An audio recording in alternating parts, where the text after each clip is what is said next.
Assalamualaikum warahmatullahi wabarakatuh. Perkenalkan, saya Sulfia dari Fakultas Psikologi Universitas Islam Negeri Maulana Malik Ibrahim Malang. Bismillahirrahmanirrahim. Alhamdulillahirabbil alamin. Hamdan yuwafi ni'amahu wa yukafi'u mazidahu. Wa sallallahu ala sayyidina Muhammadin wa ala alihi wa sahbihi wasallam. Dengan menyebut nama Allah yang Maha Pengasih lagi Maha Penyayang, segala puji bagi Allah yang memiliki semesta alam, pujian yang memenuhi nikmatnya dan mencukupi kebutuhannya. Semoga salawat serta salam selalu tercurahkan kepada baginda kita Muhammad SAW beserta keluarga dan para sahabatnya. Qala Rasulullah SAW, Thalabul ilmi faridatun ala kulli muslimin wa muslimatin. Rasulullah SAW bersabda bahwasanya mencari ilmu itu hukumnya wajib bagi setiap orang muslim dan muslimah. Wa qala sallallahu alaihi wasallam, man salaka tariqan la taqisu fiha ilman, sallallahu bihi tariqan ilal jannati. Rasulullah sallallahu alaihi wasallam juga bersabda, barang siapa yang menempuh jalan untuk mencari ilmu, maka Allah akan memudahkan baginya jalan untuk menuju surga. Nah, dari kalimat tersebut diketahui bahwa menuntut ilmu itu hukumnya wajib. Nah, pada kesempatan kali ini izinkan saya membagikan sedikit ilmu mengenai bab tentang haji dan juga menjaga hati dari maksiat dalam kitab Risalah Al-Jami'ah wa Tadhkirah An-Nafi'ah. Yang pertama yaitu babul haji atau bab tentang haji. Wa ammal hajju fa huwa khamisu arkanil Islam. Adapun ibadah haji. Ibadah haji ini merupakan rukun Islam yang kelima. Wa huwa fardun ala kulli muslimin mukallafin hurrin. Nah, yaitu hukumnya wajib bagi setiap orang muslim yang mukallaf dan merdeka. Wa kadzal umratu fil umri marratan bi syartil istita'ati. Begitu pula umrah yang dalam seumur sekali dengan syarat harus mampu. Nah, jadi ibadah haji ini rukunnya wajib bagi setiap orang muslim yang mukallaf dan merdeka. Dan juga dengan syarat harus mampu. Perlu digarisbawahi, orang yang hendak melaksanakan ibadah haji ini harus mampu ya, baik dari segi materi maupun non materi. Kemudian selanjutnya yaitu wahya an yamlika ma yahtaju ilaihi fi safarihi ilal haji dhahaban wa iyaban. Hendaknya memiliki apa yang dibutuhkannya dan di dalam perjalanannya menuju haji Mekah dan Madinah, biaya pergi dan pulangnya. Wa nafaqata man talzamuhu nafaqatuhu ila ruju'ihi. Dan memiliki nafkah bagi orang yang wajib ia nafkahi selama dia pergi haji sampai dia kembali. Nah, jadi orang yang hendak melaksanakan ibadah haji ini hendaknya dia memiliki apa-apa yang dibutuhkannya selama dalam perjalanan pergi menuju ibadah haji sampai ia kembali. Dan juga bukan hanya kebutuhannya saja yang harus dipenuhi, tetapi dia juga harus memenuhi nafkah bagi orang-orang yang wajib dia nafkahi selama dia pergi haji sampai dia kembali. Wa a'malul haji salah satu asya'a arkanun wa wajibatun wa sunanah. Dan adapun amalan ibadah haji yang dilakukannya ialah rukun, kewajiban serta sunah-sunahnya. Nah, jadi dalam melaksanakan ibadah haji ini ada beberapa hal yang harus dipenuhi, di antaranya yaitu rukun haji, kewajiban dan sunah-sunahnya.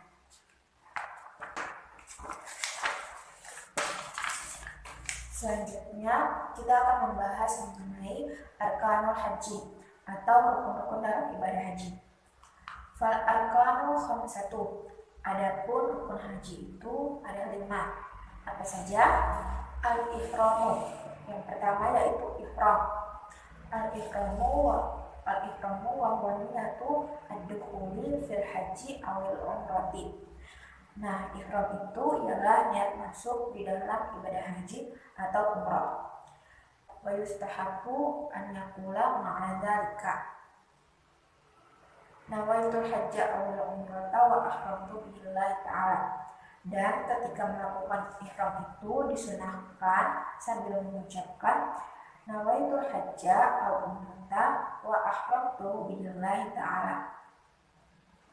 Selanjutnya, wala yasihu al-ihramu bil haji illa fi ashhurihi. dan tidaklah sah ihram dengan haji kecuali pada bulan-bulannya. Jadi haji itu tidak bisa dilakukan pada setiap bulannya, jadi hanya pada bulan-bulannya. Bulan-bulan apa saja? Wahya Syawalun wa Zulqa'dati wa Ashrul Dzulhijjati wa akhiruha tulu'u fajril lailati an-nahri, yaitu pada bulan-bulan Syawal, Zulqa'dah, dan 10 Zulhijjah, dan akhirnya muncul fajar pada malam Idul Kurban, atau akhir muncul fajar pada malam Idul Adha. Wa baqi al-arkani, dan sisa rukun yang lainnya yaitu al-wuqufu bi Arafah, wukuf di Arafah. Nah, wukuf di Arafah ini berarti kita berdiam diri di Arafah dengan cara memperbanyak bacaan Al-Quran, memperbanyak zikir kepada Allah, dan memperbanyak sholawat atas Nabi Muhammad. Tawaful ifadati, atau tawaf ifadah. Nah, tawaf ini kan ada banyak macam ya. Salah satunya yaitu tawaf ifadah. Tawaf ifadah ini termasuk dalam salah satu rukun haji, di mana orang yang melaksanakan haji itu mengelilingi Ka'bah sebanyak 7 kali putaran. Wasa'yu, atau sa'i. Sa'i ini berarti lari-lari kecil. Lari-lari kecil antara Bukit Sofa dan Bukit Marwah. Walhaku awit tafsir. Kemudian yang terakhir yaitu mencukur atau memotong rambut.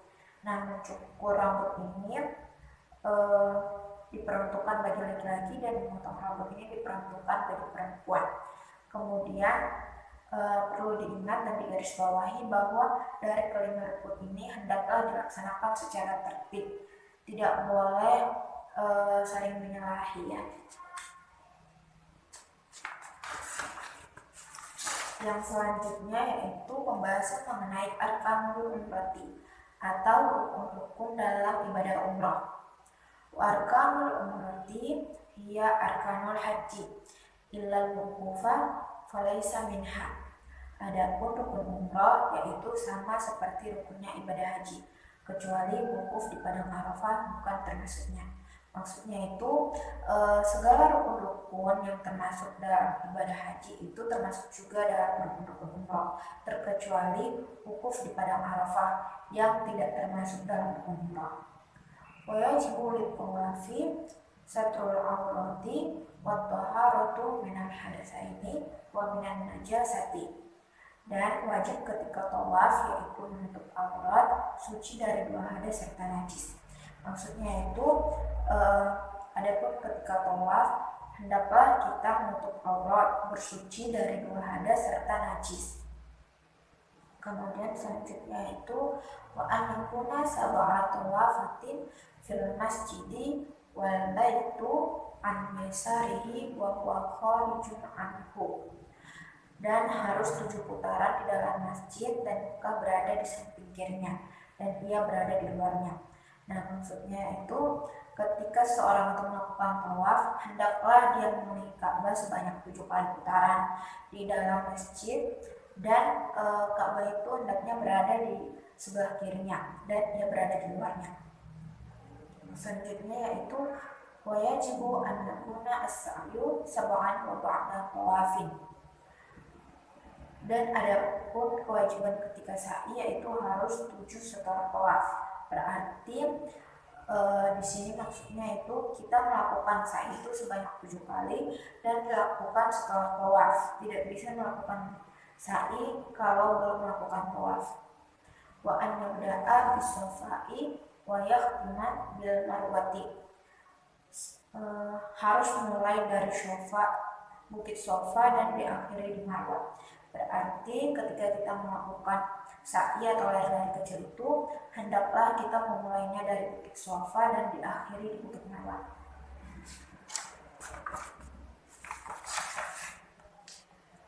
Yang selanjutnya yaitu wajibatul haji, atau kewajiban dalam ibadah haji. Wajibatul haji al-ihramu minal miqati wal baitu layali at-tasyriki bimina waramyu wa tawaful wada'i. Nah, adapun wajibnya haji ialah ihram dari miqat, menginap pada malam tasyrik di Mina, melempar jumroh, dan tawaf wada.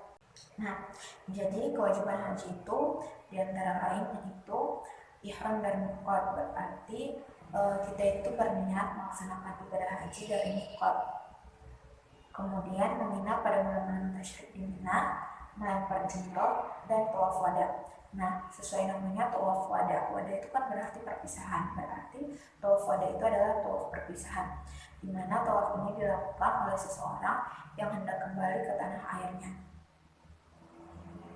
Kemudian pembahasan selanjutnya yaitu mengenai sunan haji atau kesunahan dalam ibadah haji. Wa amma sunanu fakulu ma siwa al-arkani wal wajibati faman taraka ruknan lam yasihah hajjuhu wa la yahillu min ihramihi hatta ya'tiya bihi. Nah, dan adapun kesunahan haji yaitu setiap amalan ibadah kecuali rukun dan kewajiban. Maka barang siapa yang meninggalkan rukun, maka tidak sah hajinya dan tidak oleh dia lepas atau bebas dari ihramnya kecuali setelah melakukannya. Nah, maksudnya itu yang termasuk dalam kesunahan haji itu berarti setiap amalan ibadah kecuali amalan ibadah yang termasuk dalam rukun dan kewajiban haji. Nah, barang siapa yang meninggalkan rukun, maka tidak sah hajinya, dan dia tidak bisa bebas atau lepas dari ihramnya kecuali dia melakukannya. Oleh yajruhu namun wala ghairuhu, dan tidak bisa diganti dengan denda atau yang selainnya.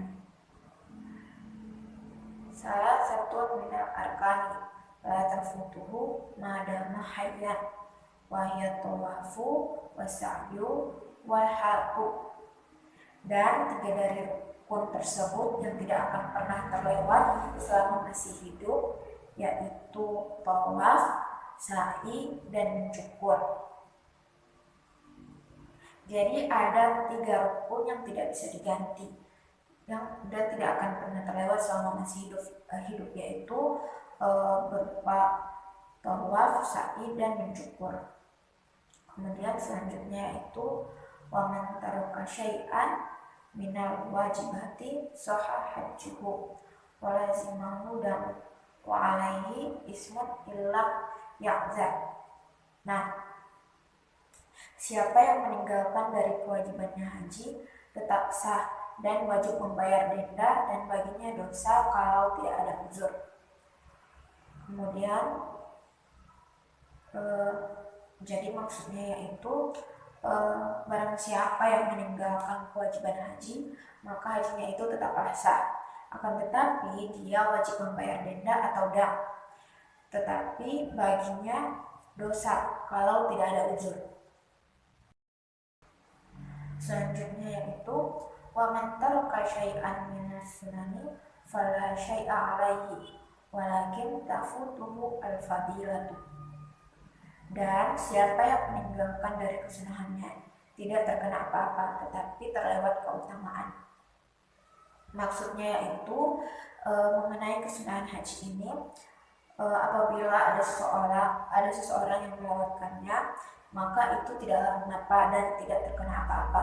Akan tetapi orang yang melewatkan kesunahan tersebut terlewat keutamaannya. Nah, jadi secara ringkas bisa diketahui bahwa rukun haji itu tidak bisa ditinggal atau terlewati dan tidak bisa diganti dengan dam atau denda apapun. Sedangkan kewajiban haji itu apabila terlewat atau tertinggal maka tidaklah mengapa, hajinya itu tetap sah, akan tetapi dia wajib membayar denda.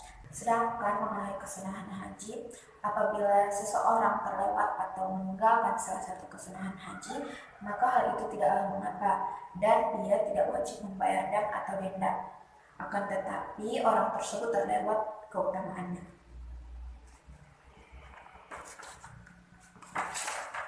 Pembahasan selanjutnya yaitu mengenai muharramatu al-ihram atau hal-hal yang diharamkan selama melakukan ihram. Wa yahrumu satru ra'si ar-rajuli wa wajhu al-mar'ati al-muhrimaini aw ba'dihima.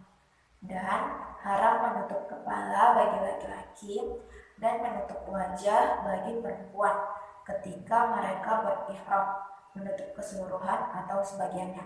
Nah, maksudnya itu ketika kita melakukan ihram, dilarang bagi laki-laki untuk menutup kepalanya, dan bagi perempuan dilarang untuk menutup wajahnya, baik itu menutup secara keseluruhan atau menutup secara sebagiannya. Kemudian wa izalatus dhufri wa sya'ri wa dahnu sya'ri ar-ra'si wa lihyati wa tatayyubu jami'al badani. Kemudian memotong kuku dan rambut, memakai minyak pada rambut kepala dan jenggot, dan memakai wangian seluruh badan. Nah, kita itu dilarang untuk memotong kuku dan rambut selama berihram. Kemudian dilarang juga untuk memakai minyak pada rambut kepala dan jenggot, serta dilarang memakai wangian di seluruh badan ketika sedang melakukan ibadah haji mulai dari ihram. Kemudian yang selanjutnya itu wayahrumu aqdun nikahi wal jima'u wa muqaddimatuhu, dan dilarang atau haram akad nikah, jima' dan permulaannya. Maksudnya yaitu ketika melakukan ihram itu kita dilarang untuk melangsungkan akad nikah.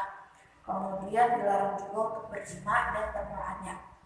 Selanjutnya itu wa islafu kulli hayawanin bariyin wahsyiyin makulin wal mar'atu karrojuli fil muharramati, dilarang merusak binatang daratan yang buas yang boleh dimakan, dan orang perempuan sama seperti orang laki-laki di dalam larangan. Nah, berarti maksudnya kita itu dilarang untuk merusak atau membunuh binatang daratan yang buas yang boleh dimakan yang kita temui di sana. Dan hal-hal yang dilarang yang tadi disebutkan itu hukumnya berlaku bagi setiap orang, baik itu laki-laki maupun perempuan.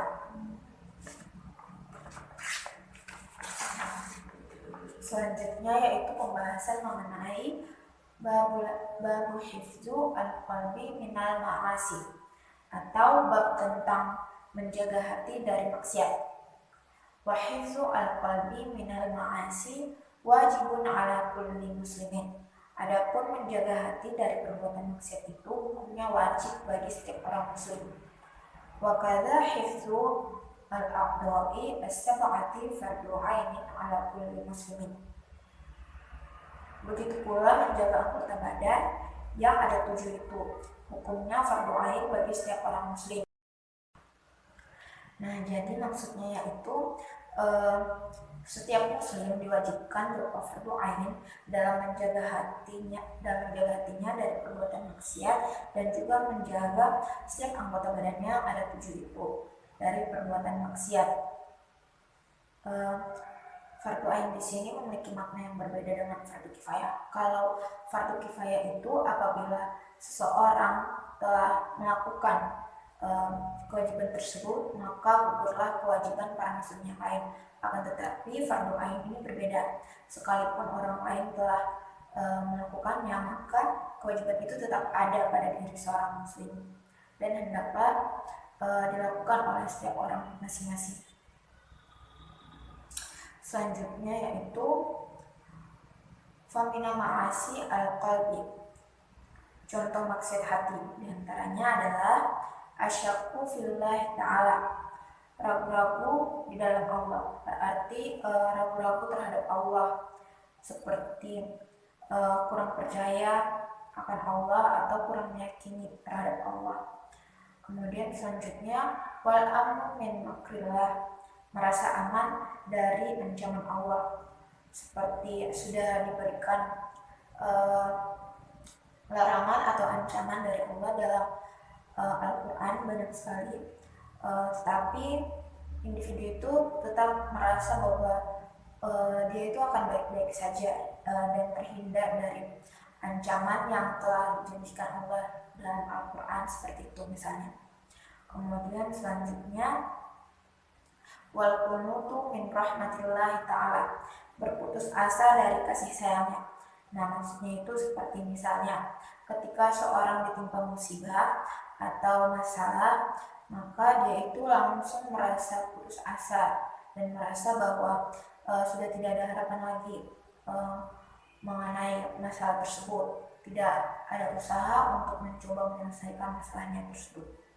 Kemudian selanjutnya itu wattakabburu ala ibadillah ta'ala wariya'u, artinya sombong kepada hamba-hambanya dan riya. Selanjutnya yaitu wal ujubu bi ta'atillah ta'ala, artinya merasa ujub atau menyombongkan diri dengan ketaatan kepada Allah. Nah, riya dan ujub ini memiliki konotasi atau makna yang berbeda. Kalau riya ini berarti kita berbangga diri atau bersikap sombong di hadapan orang lain. Sedangkan ujub ini berarti kita itu merasa bahwa diri kita itu lebih baik dari orang lain. Nah, yang selanjutnya yaitu wal hasadu wal hibdu ala abadillahi, artinya hasad dan iri hati kepada para hambanya. Wa makna al-hasadi karahiyatu an ni'mati 'alal muslimi wastisqaluha. Dan yang dimaksud dengan hasad ya merasa tidak senang dan merasa berat kepada orang muslim yang memperoleh kenikmatan dari Allah. Misalnya apabila ada seseorang yang memperoleh nikmat atau memperoleh suatu karunia, maka dia itu merasa iri hati atau tidak senang akan hal itu. Kemudian yang selanjutnya yaitu waminha, dan diantara ini maksudnya itu bentuk-bentuk maksiat yang lain seperti al-israru ala maksiyatillahi, terus menerus di dalam maksiat kepada Allah. Misalnya orang ini tahu bahwa dia ini melakukan maksiat, tetapi dia itu terus menerus melakukan maksiat tersebut sekalipun dia itu tahu bahwa itu termasuk dalam salah satu perbuatan maksiat. Kemudian yang selanjutnya itu wal bukhlu bima aujaballahu ta'ala, dan pelit atau kikir dengan apa yang diwajibkan baginya. Berarti seorang itu dia itu pelit atau kikir atau enggan untuk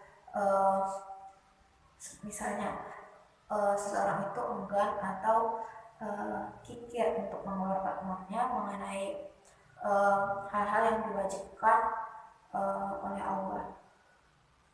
Kemudian yang selanjutnya yaitu wasu'ul dzanni billahi wa bi khalqillah, berburuk sangka kepada Allah dan para makhluknya. Misalnya apabila seorang itu ditimpa musibah, maka dia itu berburuk sangka, berpikir bahwa Allah itu tidak adil, tidak menyayanginya dan lain sebagainya. Kemudian yang selanjutnya itu wa taswiru lima aqzamallahu min ta'atin aw maksiatin aw qur'anin aw muslimin aw jannatin aw narin, artinya dan merendahkan apa yang diagungkan dan dimuliakan oleh Allah dari ketaatan, maksiat, Al-Quran, orang muslim, surga atau neraka.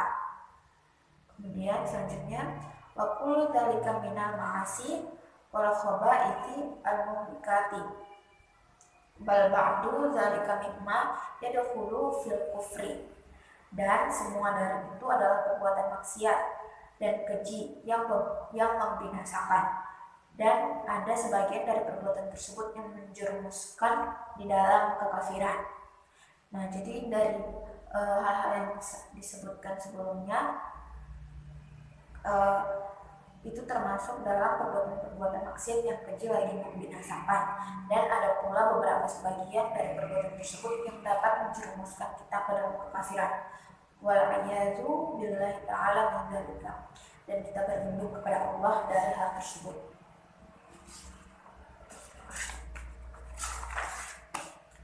Selanjutnya yaitu wa min ta'atil qalbi, dan dari ketaatan hati. Di antaranya adalah al-imanu billahi wal yaqinu wal ikhlasu wat tawaddu wan nasihatu lil muslimina wasakhau wa husnul dzanni. Misalnya yaitu beriman kepada Allah, bersikap yakin, ikhlas, rendah hati, saling nasihati kepada sesama orang muslim, bersikap dermawan dan berbaik sangka.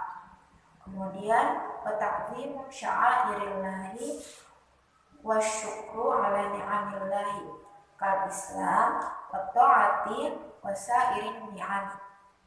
Artinya mengagungkan syiar atau lafaz Allah, berterima kasih atas nikmat yang diberikan Allah kepadanya, seperti nikmat Islam, ketaatan, dan semua nikmat lainnya yang dia peroleh. Nah, maksudnya yaitu kenapa nikmat Islam itu perlu kita syukuri.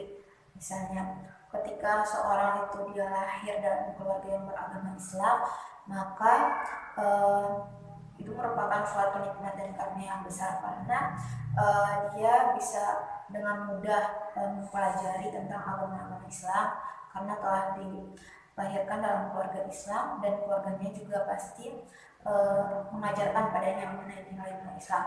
Nah, berbanding terbalik dengan orang yang lahir dalam keluarga yang non-muslim, karena dia tidak bisa langsung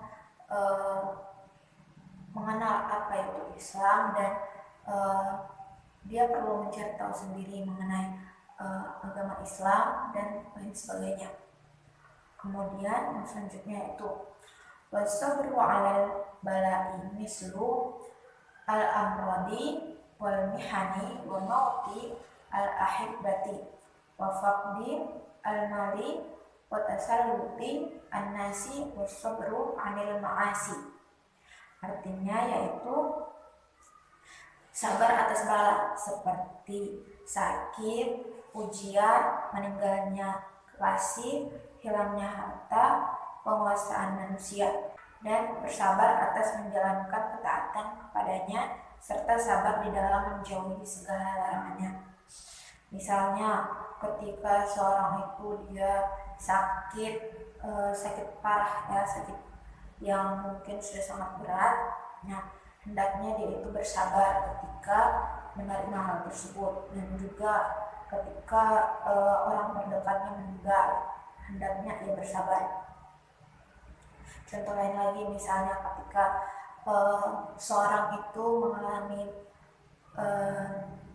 suatu musibah, misalnya seperti kebakaran rumah dan seluruh hartanya itu habis terbakar, maka berarti hilanglah hartanya semua. Hendaklah dia bersabar akan hal itu.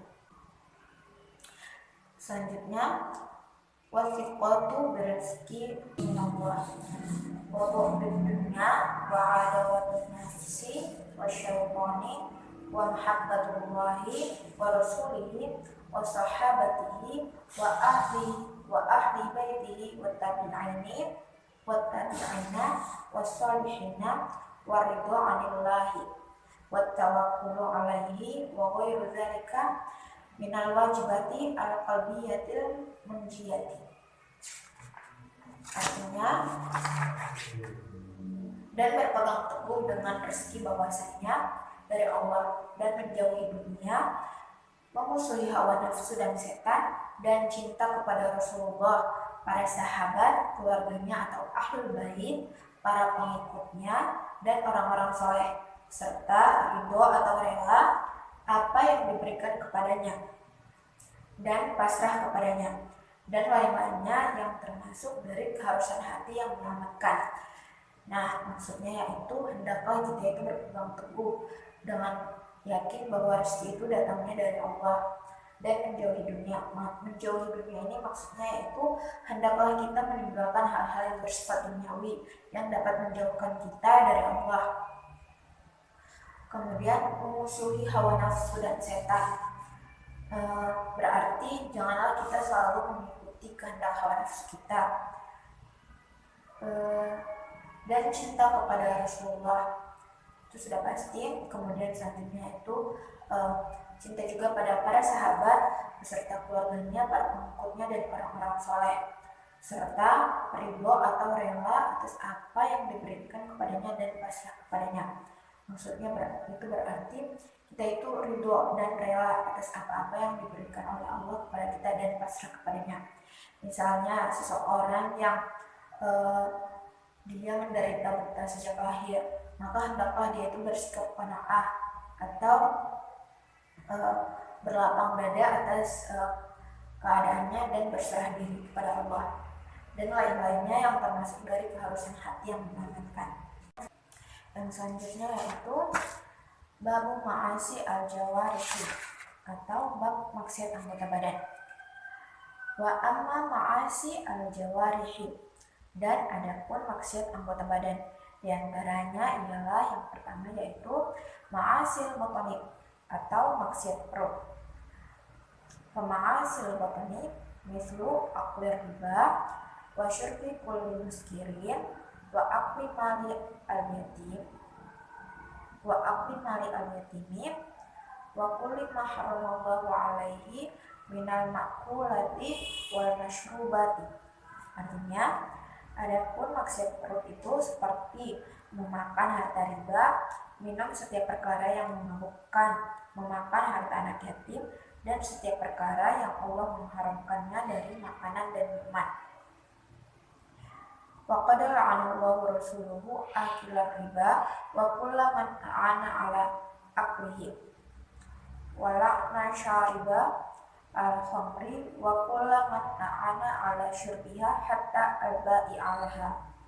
Artinya, dan sungguh Allah dan Rasulnya itu melaknat orang yang memakan harta riba dan setiap orang yang membantunya, dan melaknat para pemilik khamar dan orang yang membantunya serta penjualnya. Nah, berbicara mengenai makan harta riba, minum setiap perkara yang memabukkan, serta makan harta anak yatim telah dijelaskan oleh Allah dalam Al-Quran serta Rasulullah dalam hadisnya. Yang pertama yaitu mengenai makan harta riba. Allah Subhanahu wa Ta'ala berfirman dalam Quran surah Al-Baqarah ayat 275 yang berbunyi wa ahallallahu al-bai'a wa harrama riba, yang artinya Allah telah menghalalkan jual beli dan mengharamkan riba. Telah ditegaskan bahwa riba itu haram. Nah, contoh dari riba itu seperti apa? Misalnya, ketika kita meminjamkan uang kepada seseorang, kemudian kita itu mensyaratkan orang tersebut itu harus mengembalikannya dengan bunga sebesar berapa persen gitu, misalnya 25%. Nah, itu yang bunga itu sudah termasuk dalam harta riba dan itu diharamkan. Kemudian yang selanjutnya yaitu mengenai minuman setiap perkara yang memabukkan. Nabi Shallallahu Alaihi Wasallam bersabda bahwasanya kullu muskirin khamrun wa kullu khamrin haram, yang artinya setiap yang memabukkan adalah khamar dan setiap khamar adalah haram. Hadis riwayat Muslim. Nah, di sini telah dijelaskan oleh Rasulullah bahwasanya setiap yang memabukkan itu merupakan khamar dan setiap khamar itu adalah haram.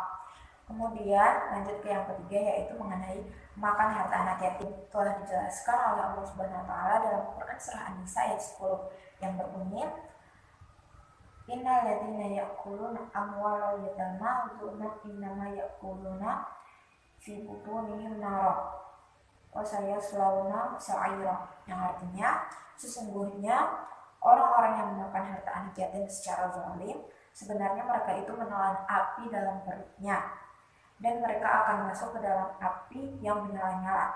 Quran surah An-Nisa ayat 10. Kemudian masuk pada pembahasan yang kedua yaitu ma'asil lisan atau maksiat lisan. Ma'asil lisani katsiratun aidan. Adapun maksiat lisan itu banyak, diantaranya ialah mislul ghibati wa yadhikruka akhoka al-muslima bima yaqrahu wa in kunta shadiqan wan namimati wal kadhibi wasyatmi wasabbi wal la'ni wa ghairiha, yang artinya ghibah yaitu engkau menyebutkan atau menggunjing saudaramu yang muslim dengan apa yang dia tidak sukai meskipun engkau benar, bohong, mencela, mencaci maki, melaknat dan lain sebagainya. Nah, mengenai ghibah ini telah banyak sekali ya di kalangan masyarakat, terutama pada zaman sekarang ini. Banyak sesama saudara muslim yang saling membicarakan aib saudaranya sendiri. Nah, mengenai ghibah sendiri telah dijelaskan oleh Allah dalam Quran surah Al-Hujurat ayat 12 yang berbunyi Ya ayyuhalladzina amanu ijtanibu katsiran minadh-dhanni inna ba'dadh-dhanni ismun wa la tajassasu wa la yaghtab ba'dukum ba'dan ayuhibbu ahadukum ay ya'kula lahma akhihi maitan fakarihtumuh wattaqullaha innallaha tawwabur rahim. Artinya, hai orang-orang yang beriman, jauhilah kebanyakan prasangka buruk atau kecurigaan, karena sebagian dari prasangka buruk itu dosa. Dan janganlah sebagian kalian mencari-cari keburukan orang dan menggunjing satu sama lain. Adakah seorang di antara kamu yang suka memakan daging saudaranya yang sudah mati? Maka tentulah kalian merasa jijik kepadanya. Dan bertakwalah kepada Allah, sesungguhnya Allah Maha Penerima Taubat lagi Maha Penyayang. Quran Surah Al-Hujurat ayat 12. Nah, dari ayat tersebut diketahui bahwa ghibah itu merupakan suatu perbuatan yang merupakan salah satu perbuatan maksiat, maka hendaklah kita menjauhi ghibah. Kemudian yang selanjutnya yaitu ma'asil aini atau maksiat mata. Wa ma'asil aini mislun nawari ila nisa'i al-ajnabiyati. Adapun maksiat mata yaitu seperti melihat kepada perempuan ajnabiyah. Nah, perempuan ajnabiyah itu perempuan apa? Yaitu perempuan yang bukan mahramnya. Kemudian wanadharul awrati wanadhari bil istiqari ilal muslimin wanadhari fi baitil muslimi bi ghairi idnihi. Artinya melihat aurat, melihat dengan merendahkan kepada orang muslim dan melihat kepada rumah orang muslim tanpa seizinnya. Nah, melihat aurat di sini berarti kita itu dilarang untuk melihat aurat seorang yang bukan mahram kita gitu. Nah, mengenai maksiat mata ini telah dijelaskan oleh Allah Subhanahu wa taala dalam Al-Qur'an, Quran surah An-Nur ayat 30 hingga 31 yang berbunyi, A'udzubillahi minasyaitonirrajim, qul lil mu'minina yaghuddu min absarihim wa yahfazu furujahum dzalika azka lahum innallaha khabirum bima yasna'una qul lil mu'minati yaghuddna min absarihinna wa yahfazna furujahunna wa la yubdina zinatahunna illa ma dhahara minha. Yang artinya, katakanlah kepada orang laki-laki yang beriman, hendaklah mereka menahan pandangannya dan memelihara kemaluannya. Yang demikian itu adalah lebih suci bagi mereka. Sesungguhnya Allah Maha mengetahui apa yang mereka perbuat. Kemudian ayat 31 menerangkan bahwa katakanlah kepada wanita yang beriman, hendaklah mereka menahan pandangannya dan memelihara kemaluannya, dan janganlah mereka menampakkan perhiasannya kecuali yang biasa nampak daripadanya. Quran surah An-Nur ayat 30 hingga 31. Nah, dari ayat tersebut dapat diketahui bahwa bukan hanya laki saja yang memiliki kewajiban untuk menjaga pandangannya dari perempuan-perempuan yang bukan mahramnya, akan tetapi perempuan-perempuan juga memiliki kewajiban untuk menjaga pandangannya dari laki-laki yang bukan mahramnya. Nah, selanjutnya yang keempat mengenai ma'asil udhuni atau maksiat telinga. Wa ma'asil udhuni kal istima'i ilal ghibati wa ghairi dzalika minal muharramati. Artinya, adapun maksiat telinga yaitu seperti mendengarkan pada ghibah dan lain sebagainya dari perbuatan yang haram. Nah, seperti yang sudah dijelaskan sebelumnya bahwa ghibah itu termasuk dalam salah satu perbuatan maksiat, maka hendaklah kita menjauhi perbuatan tersebut. Kemudian yang kelima yaitu ma'asil yadi atau maksiat tangan. Wa ma'asil yadi katafifi fil qaili wal wazni wal khiyanati wasariqati wasairil muamalati al muharramati kal qatli wad darbi bi ghairi haqqin. Artinya, adapun maksiat tangan ialah seperti mengurangi pada takaran dan timbangan, berkhianat, mencuri, dan semua muamalah atau pekerjaan yang haram dilakukannya, seperti membunuh dan memukul tanpa ada hak atau wewenang. Nah, mengenai mengurangi pada takaran dan timbangan sendiri telah dijelaskan dalam Al-Quran surah Ar-Rahman ayat 9. Allah Subhanahu wa Ta'ala berfirman yang berbunyi yaitu wa aqimul wazna bil qisti wa la tukhsiru al mizan, yang artinya dan tegakkanlah keseimbangan itu dengan adil dan janganlah kamu mengurangi keseimbangan itu. Nah, dari situ diketahui bahwa kita diperintahkan untuk jangan berbuat curang dalam hal timbangan ataupun takaran, karena itu termasuk dalam salah satu perbuatan maksiat. Nah, masuk pada pembahasan yang selanjutnya yaitu yang keenam, mengenai ma'asir jeli atau maksiat kaki.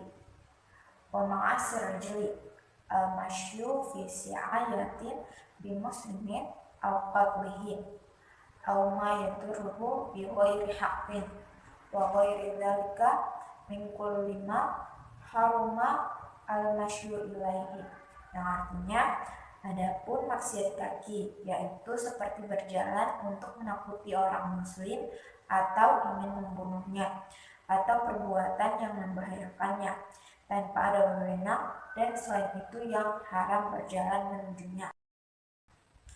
Nah, kemudian yang selanjutnya yaitu ma'asil farji atau maksiat kelamin.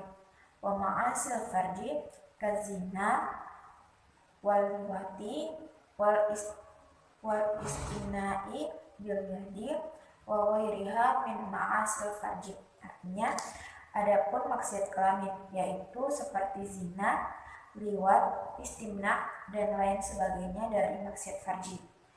Nah, mengenai zina sendiri telah dijelaskan oleh Allah Subhanahu wa Ta'ala dalam Quran surah Al-Isra ayat 22 yang berbunyi wala taqrabuz zina innahu kana fahisyatan wa sa'a sabila, yang artinya dan janganlah kamu mendekati zina.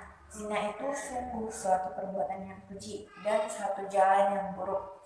Nah, kemudian selanjutnya itu liwat.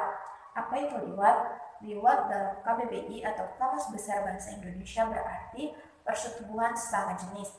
Misalnya antara laki-laki dengan laki-laki atau perempuan dengan perempuan. Hal ini juga sering disebut dengan homoseks. Kemudian selanjutnya yaitu istimna. Istimna adalah suatu usaha untuk pemenuhan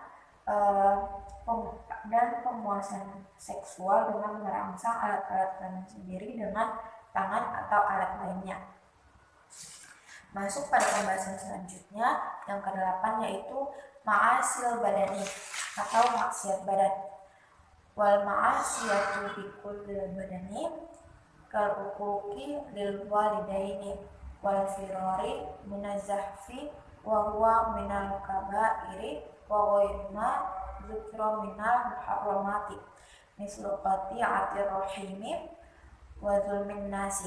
Artinya adapun maksiat badan yaitu seperti durhaka kepada kedua orang tua, lari dari peperangan yang termasuk dari dosa besar, dan selain yang disebutkan dari perbuatan yang haram seperti memutus hubungan silaturahmi atau persaudaraan dan menganiaya manusia.